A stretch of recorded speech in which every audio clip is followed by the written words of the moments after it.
Subscribe to LearnCap and hit the bell icon to get notified. Bank reconciliation statement. Bank reconciliation statement, as we can see, bank, तो ये जो particular topic है it is an independent topic. Bank reconciliation statement, इसका question minimum 5 marks के लिए रहता है. Minimum 5 and maximum 10. Minimum 5, maximum 10. You will have this BRS का question and generally it is asked in second position. Question number 2 normally BRS का रहता है. Question number 2 और 3 is normally about BRS. Guys, it's a simple topic. Okay. So bank reconciliation statement में कुछ important transactions है जो बार बार पूछे जाते हैं, which you need to be thorough with. अब बेसिकली बैंक रिकंसिलिएशन क्या होता है? सो इन अकाउंटिंग रिकंसिलिएशन ये एक प्रोसेस है. बैंक रिकंसिलिएशन ये कोई वन टाइम एक्टिविटी नहीं है. So reconciliation is basically a process. ये प्रोसेस करने से क्या होता है? Which ensures that 2 sets of records, 2 sets of records इसमें कंपेयर करने हैं, कैश बुक एंड पासबुक. तो BRS बनाने के बाद BRS is bank reconciliation statement. So जब हम ये BRS बनाते हैं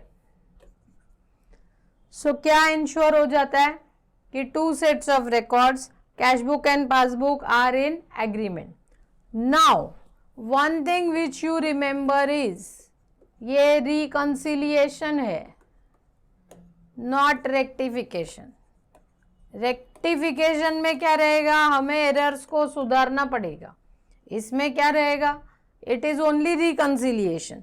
सो इट विल इंश्योर कि cash book is in agreement with passbook. Okay.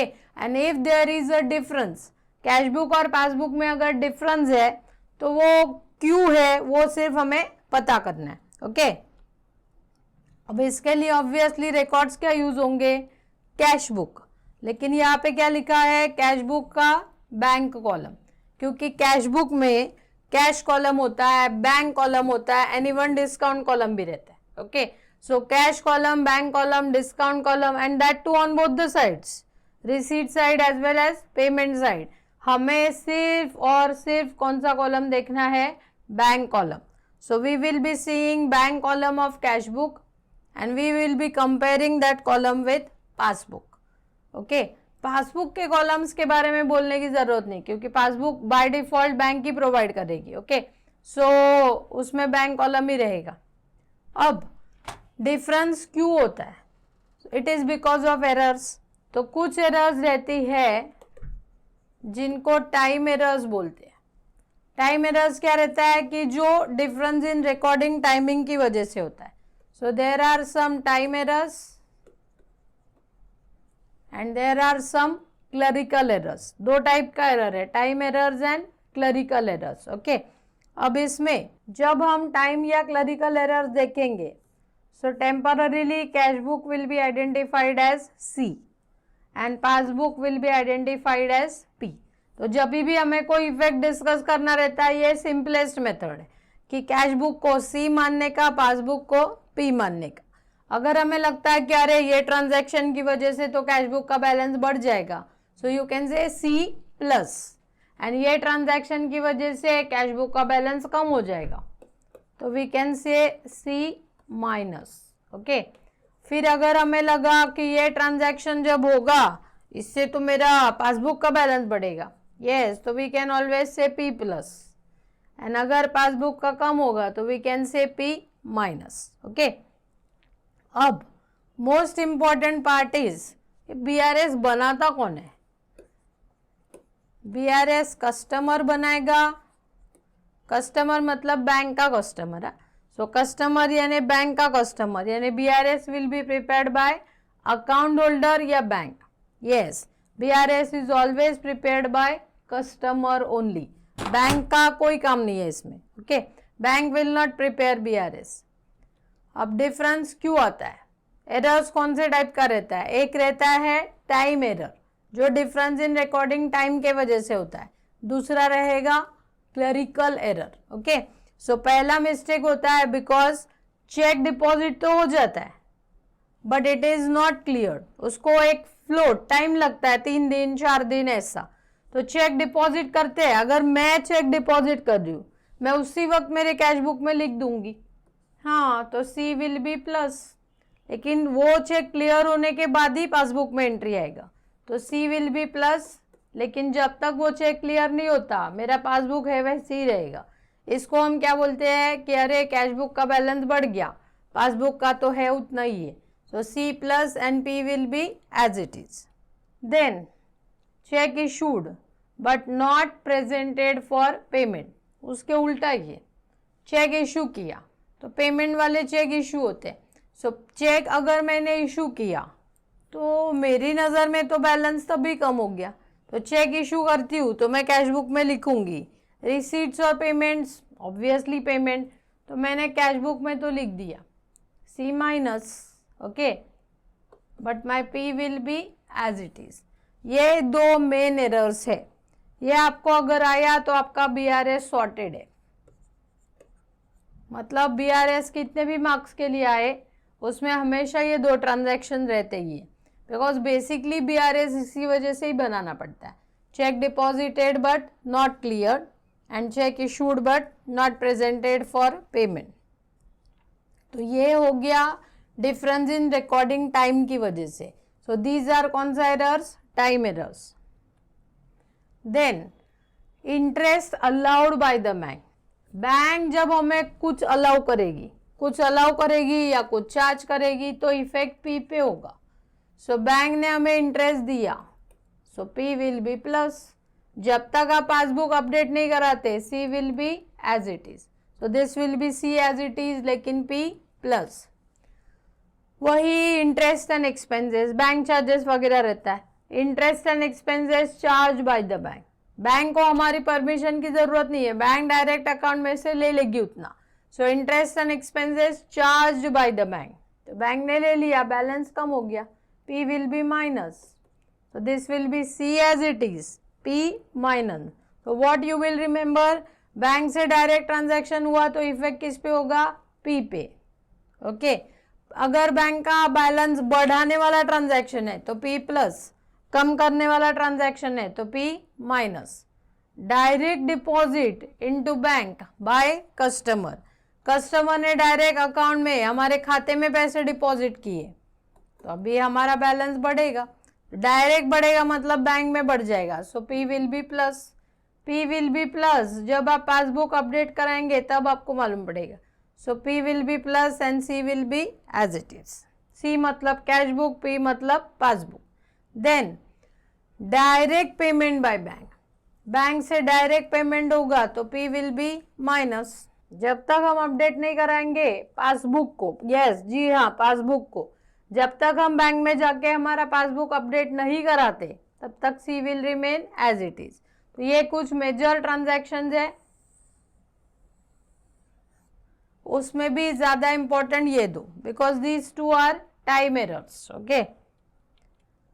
Then dishonour of bill discounted with bank, dishonour हो गया बिल, बैंक ने बैंक के साथ तो डिस्काउंटिंग किया था, सो क्या होगा, ऑन डिसऑनर बैंक वाले सीधा हमारे अकाउंट में से पैसा ले लेंगे तो पासबुक का बैलेंस कम हो जाएगा, P will be minus, C will be as it is, जब तक हम पासबुक अपडेट नहीं कराएंगे C will be as it is. हाँ ये अभी इंपॉर्टेंट है, असर बैलेंस पे सोचना है। अंडर कास्टिंग, कास्टिंग यानी totalling, under casting of receipt side of cash book, receipt side of cash book का टोटल कम हुआ, अब रिसीट का टोटल कम लेंगे बैलेंस कम आएगा तो C minus, problem cash book में हुआ है तो C minus, P will be as it is. Then overcasting of receipt side of cash book, overcasting यानी टोटल ज़्यादा लिया, रिसीट की टोटल ज़्यादा लेंगे तो C प्लस आएगा, C plus and P will be as it is. अब ज़रा ध्यान से, undercasting of payment side of cash book, payments का टोटल कम लिया तो बैलेंस तो बढ़ेगा, तो C will be plus and P will B as it is. Then overcasting of payment side of cash book. अब पेमेंट ज़्यादा लिए तो क्या होगा, पेमेंट ज़्यादा लेंगे तो बैलेंस कम हो जाएगा. C will be minus and P will be as it is. So कोई भी ट्रांजैक्शन रहने दो, कोई भी BRS का क्वेश्चन रहने दो, वो सॉर्टेड है अगर आपको ये ट्रांजैक्शंस आते हैं. ओके, सो हमने ट्रांजैक्शंस अभी तक कौन कौन से देखे. 1, cheque deposited not cleared. 2, cheque issued not presented for payment. ये दो तो आने ही चाहिए. Okay, then interest allowed by bank, then interest and expense charged by the bank. 3, 4, then direct deposit. 5, direct payments. 6, okay, then dishonor of bill discounted with the bank. These 7, so 10 marks का question can be easily built on this. And then questions regarding casting. casting यानी totaling, under casting, over casting, receipt का है या payments का है, वो देखने का ध्यान से. अब deposit wrongly return on withdrawal side. Deposit था तो बैलेंस बढ़ता था. ओके, गलती से वो विड्रॉवल में लिख दिया तो बैलेंस बढ़ने के बदले कम हो जाएगा. डिपॉजिट को गलती से हमने विड्रॉवल में लिख दिया तो बैलेंस बढ़ने के बदले कम हो जाएगा. And most importantly which you need to remember is amount double हो जाएगा. So guys, what you will remember कि if you written on wrong side, if you have written a particular amount on wrong side, okay, debit का credit में लिखा या credit का debit में लिखा, so difference will be amount into 2. मतलब 500 का मिस्टेक है तो BRS में 500 नहीं लिया जाएगा. 500 into 2, it will be rupees 1000 and so on. So if the mistake is you have written the amount on wrong side, wrong side पे लिखने के लिए बाद में रिकंसिलिएशन में अमाउंट डबल लेना पड़ता है. So wrong side amount double. Okay, now let us take some question on this. अगर समझो हमें क्वेश्चन में पूछा कि BRS इज प्रिपेयर्ड, मतलब bank reconciliation statement is prepared by, so BRS is prepared by bank के अकाउंट होल्डर, तो it is prepared by account holder. Okay, then दूसरा BRS में BRS compares dash and dash, so it will compare cash book and passbook. Okay, cash book का भी कौन सा column, bank column, and then passbook. So bank column of cash book will be compared with passbook. Okay, and temporarily हम C और P करके बात कर रहे थे. C मतलब कैश बुक एंड P मतलब passbook. Okay, so we can take one simple example on this. अगर हमें ये सॉल्व करना है so you can always use this formula 4C 4P.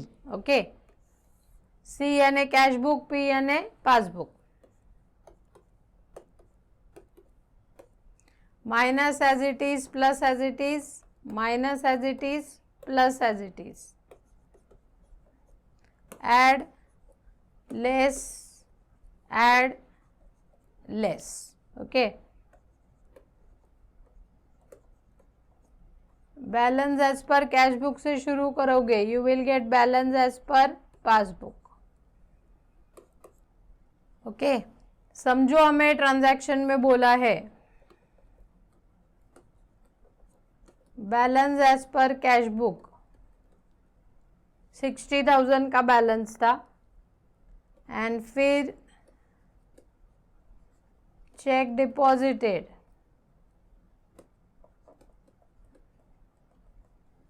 But it is not clear 10,000. तो कैसा रहेगा, चेक डिपॉजिट हो गया है यानी कैश बुक में तो लिखा जाएगा C प्लस, जब तक क्लियर नहीं होता तब तक P will be as it is. तो अगर balance as per cash book हमारा स्टार्टिंग पॉइंट है तो C plus P as it is, ये मिला C plus P as it is इधर है। Balance as per cash book अगर पॉइंट है स्टार्टिंग का तो C plus P as it is यानी लेस करना पड़ेगा। तो 60,000 मेरा स्टार्ट है, 10,000 लेस किया तो final answer we will get ₹50,000। या तो second method is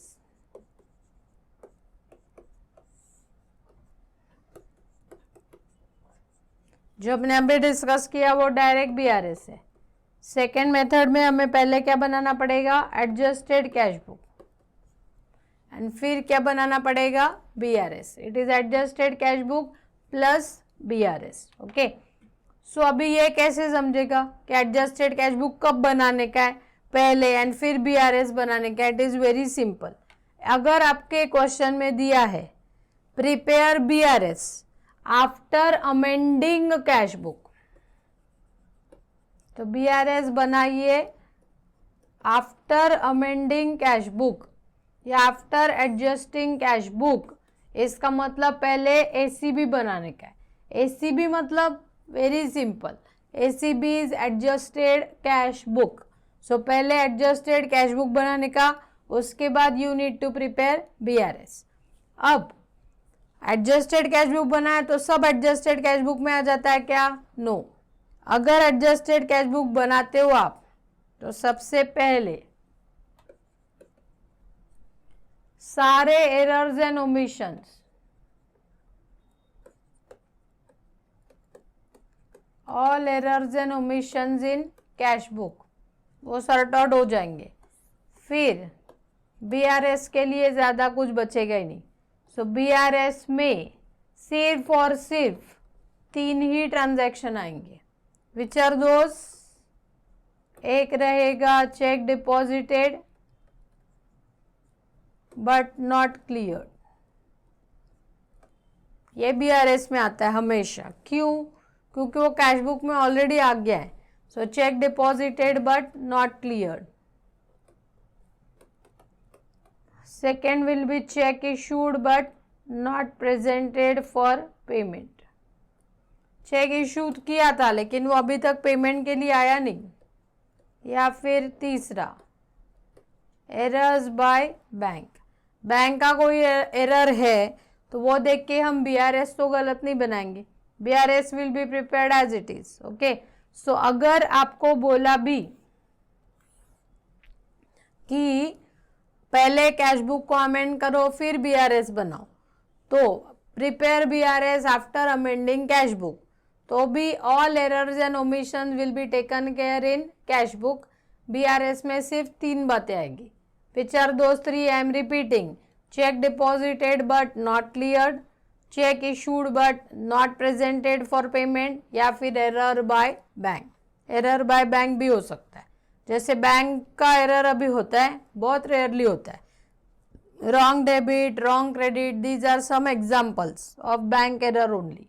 okay, so ऐसा कुछ है तो हमें वो लेना पड़ेगा। Any question on BRS is answered with these transactions only, इसके अलावा और कोई ट्रांजैक्शंस नहीं होता। कितना भी बनाया तो भी ज़्यादा से ज़्यादा यही ट्रांजैक्शंस होंगे। Okay, so we need to take this much. BRS में ज़्यादा से ज़्यादा ये अवेलेबल है।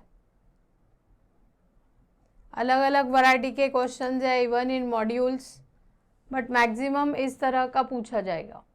ओके, तो we will just solve one question on this. अभी मैंने आपको बताया कि ACB में क्या आता है, BRS में क्या आता है।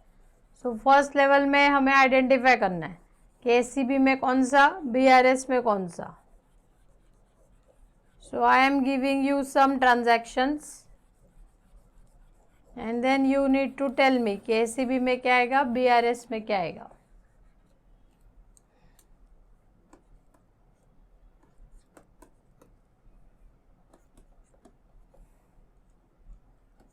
Balance as per cash book, credit balance in cash book यानी पेमेंट साइड ज़्यादा है, पेमेंट ज़्यादा मतलब ओवरड्राफ्ट है.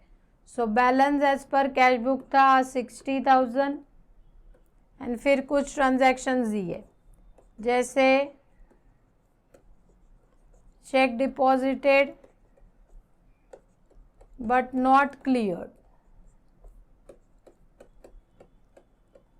10,000. देन सेकेंड ट्रांजैक्शन है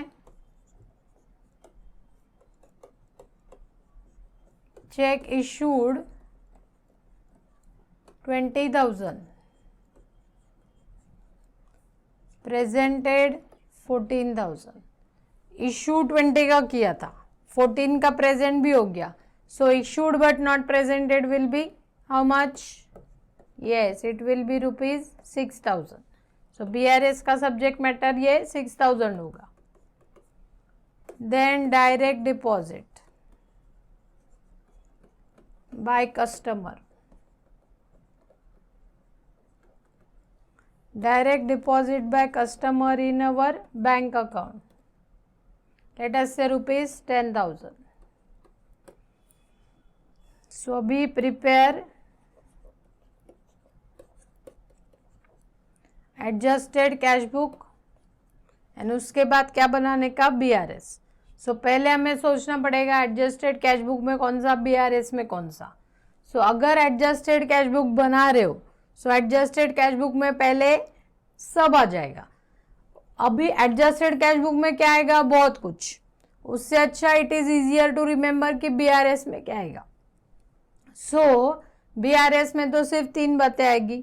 one will be check deposited but not clear, second will be cheque issued but not presented, third will be error by bank.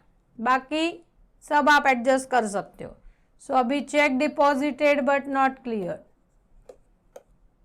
ये BRS में आएगा. Check issued but not presented ये भी BRS में आएगा. हाँ, direct deposit by customer ये adjusted cash book में आएगा. सो अभी जब हम बनाएंगे इसको, पहला एडजस्टेड कैश बुक, उसमें क्रेडिट बैलेंस था 60,000 का. तो 60,000 का क्रेडिट बैलेंस. अब direct deposit by customer, customer ने पैसे भर दिए, चलो डिपॉजिट हो गया.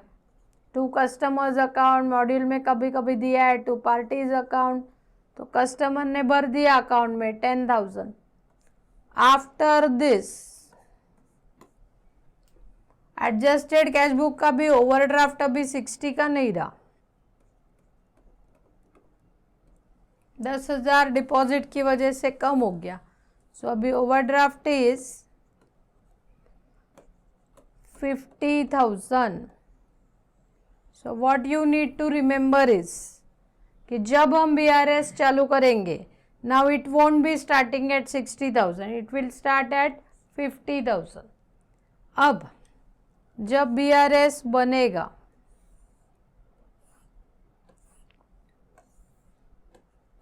it will start with overdraft as per adjusted cash book 50,000. ये पहला transaction cheque deposited but not clear. Cheque deposit हो गया यानी C + P as it is. Deposit हो गया, क्लियर तो नहीं हुआ. तो अभी ये ट्रांजैक्शन की वजह से क्या होगा कि डिपॉजिट हो गया है, कैश बुक बढ़ चुका है, पासबुक में तो अभी तक ये आया भी नहीं. तो ऐसे ट्रांजैक्शन की वजह से मेरा ओवरड्राफ्ट क्या हो जाएगा? और भी बढ़ जाएगा, क्योंकि अभी तक मेरे अकाउंट में पैसा जमा नहीं हुआ. तो add check deposited but not clear and फिर चेक इशू हुआ 20 का, पेमेंट के लिए प्रेजेंट हुआ 14 का. तो कितने का नहीं अभी तक प्रेजेंट हुआ? 6,000. You can always take the help of formula.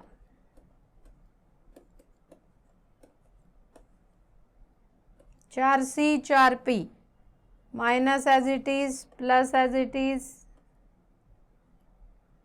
then minus as it is plus as it is. मेरा स्टार्टिंग पॉइंट है overdraft as per cash book. add less, add less. Okay, so अभी मेरा C minus P as it is हुआ है, मैंने check issue कर दिया already, passbook में पेमेंट नहीं हुआ, पासबुक से वो अभी तक गए नहीं है, so cheque issued but not presented, overdraft as per cash book है, C minus P as it is है, यानी लेस होगा.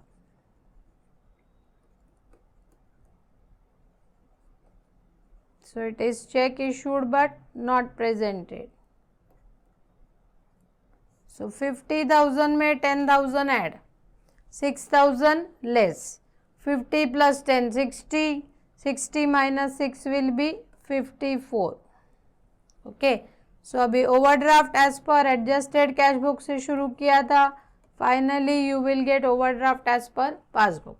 कितना overdraft as per passbook मिला? ₹54,000. So BRS basic concept is very small, okay, and we need to know कि topic का weightage क्या है.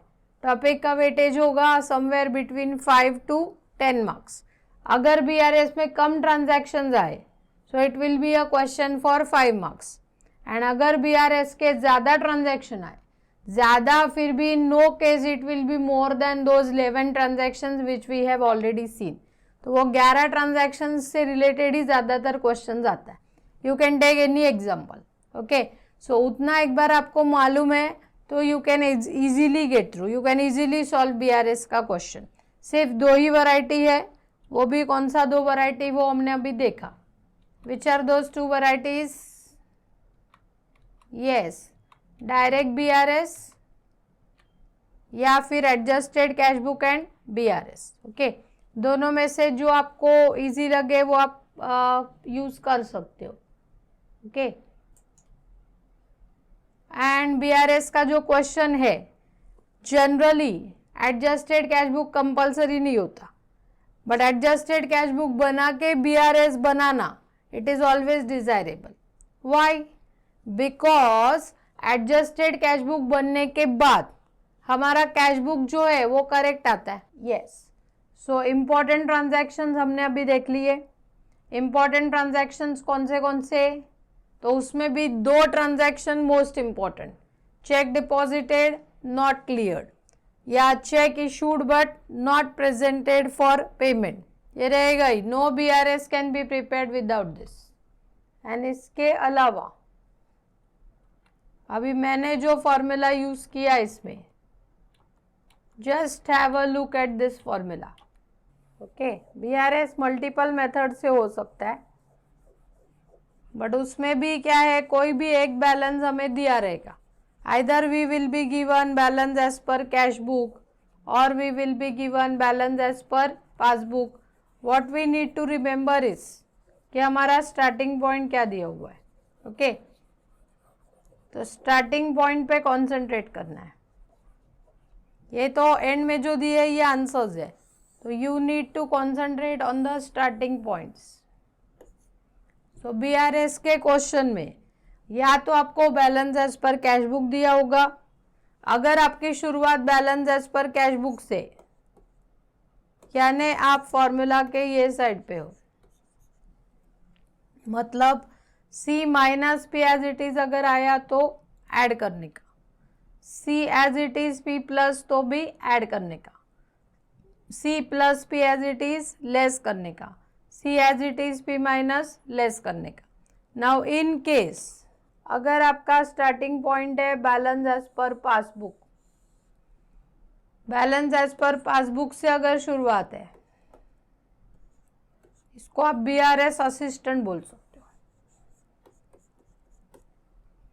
सो अगर बैलेंस एज पर पासबुक दिया है तो आप फॉर्मूला के इस साइड पे हो, मतलब ये साइड वाले इफेक्ट आएंगे.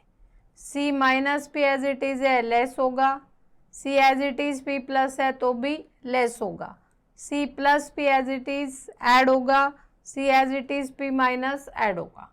अब C प्लस, ये 4 के अलावा इफेक्ट नहीं हो सकते. कैश बुक में अगर मुझे लग रहा है इससे तो मेरा कैश बुक का बैलेंस कम हो जाएगा, I will say C minus. अगर मुझे लगा इसकी वजह से कैश बुक का बैलेंस बढ़ जाएगा, I will say C plus. अगर डायरेक्ट मेरे अकाउंट में कुछ जमा हो गया, so I will say P plus. अगर अकाउंट से पैसे कम हो गए तो P will be minus. Okay, so ये चारों में से कोई एक ही स्टार्टिंग पॉइंट होगा. अगर आप इससे शुरुआत करते हो बैलेंस एज पर पासबुक से, आपको मिलेगा balance as per cash book. अगर आप शुरुआत करते हो balance as per cash book से, you will get balance as per passbook. आप शुरुआत किससे करोगे? ऑब्वियसली क्वेश्चन में वो बोला होता है. क्वेश्चन में अगर बोला है कि debit balance as per cash book, now debit balance as per cash book, ये हमारा कैश बुक का फॉर्मेट रहता है. कैश बुक में we have receipt and payments. So debit balance as per cash book का मतलब रिसीट ज्यादा है. So debit balance as per cash book itself means balance as per cash book. वही अगर बोला credit balance as per cash book, मतलब payment ज्यादा है. So debit balance as per cash book is balance as per cash book, whereas credit balance as per cash book का मतलब क्या होता है? Overdraft as per cash book. Okay, so BRS requires understanding of balances and then you can solve this. Question तो BRS पे रहेगा. Last 3 papers अगर आप गो थ्रू करते हो, you will always find BRS there. Minimum 5 marks and maximum it will be for 10 marks. BRS में भी सबसे इम्पॉर्टेंट है ट्रांजैक्शंस. सो ये जो ट्रांजैक्शंस मैंने आपके डिस्कस किए, अराउंड 12 ट्रांजैक्शन, उसमें भी सबसे इम्पॉर्टेंट ये था. This transaction you need to remember कि अगर अमाउंट आपने रॉन्ग साइड पे लिखा, हाँ, इट इज़ नॉट कि 5000 के बदले 500 लिखा, this is different. Receipt of 5000 written as 500, this is different. ये क्वेश्चन, ये ट्रांजैक्शन किसके बारे में? रिसीट ऑफ 5000, लेकिन रॉन्गली पेमेंट में लिखा. रिसीट ऑफ 5000 रॉन्गली पेमेंट में लिख दिया 5000, अभी अमाउंट विल बी डबल. ये केस में क्या हुआ? 5000 के बदले 500 लिखा, तो there will be difference, but the difference will be of 4500. ये केस में भी डिफरेंस होगा. रिसीट को पेमेंट में लिख लिया, now there will be difference of rupees double the amount 10,000.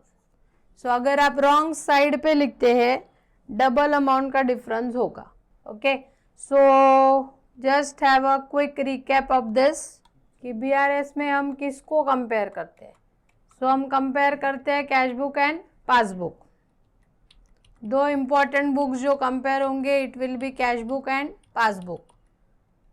In accounting reconciliation ये एक प्रोसेस होगा which will ensure कि cash book and passbook are in agreement, and reconciliation is not rectification.